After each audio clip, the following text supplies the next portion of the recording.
گھر ہے، یاد رکھو، یاد رکھو۔ السلام علیکم، میں ہوں صبا بٹی اور آپ دیکھ رہے ہیں MAT20 نیوز HD۔ آئیے نظر ڈالتے ہیں آج کی اہم خبر پر۔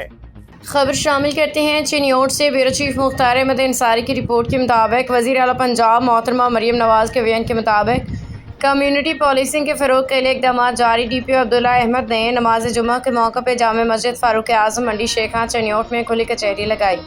اس موقع پہ SHO تھانہ سٹی انچارج شکایت سیل دیگر افسران موجود تھے۔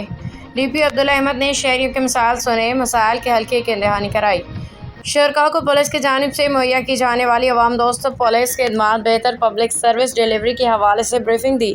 مسجد میں لوگوں کے مسائل سننا سنت نبوی صلی اللہ علیہ وسلم ہے۔ مسجد میں کھلی کچہری لگانے کا مقصد آپ کے مسائل آپ کے پاس آ کے سننا، ان کو حل کرنا ہے۔ شہری معاشرتی و اخلاقی برائیوں، جرائم پیشہ عناصر سے متعلق اطلاع دے سکتے ہیں۔ تمام مسائل بروئے کار لاتے ہوئے پبلک سروس ڈیلیوری میں بہتری کے لیے اقدامات جاری ہیں۔ شہری کسی بھی مسئلے، پریشانی یا جرائم پیشہ عناصر سے متعلق اطلاع 0323 7543 444 پہ دے سکتے ہیں۔ DPO عبداللہ احمد۔ اہل علاقہ نے مساجد میں کھلی کچہریوں کے اقدام کو سراہا۔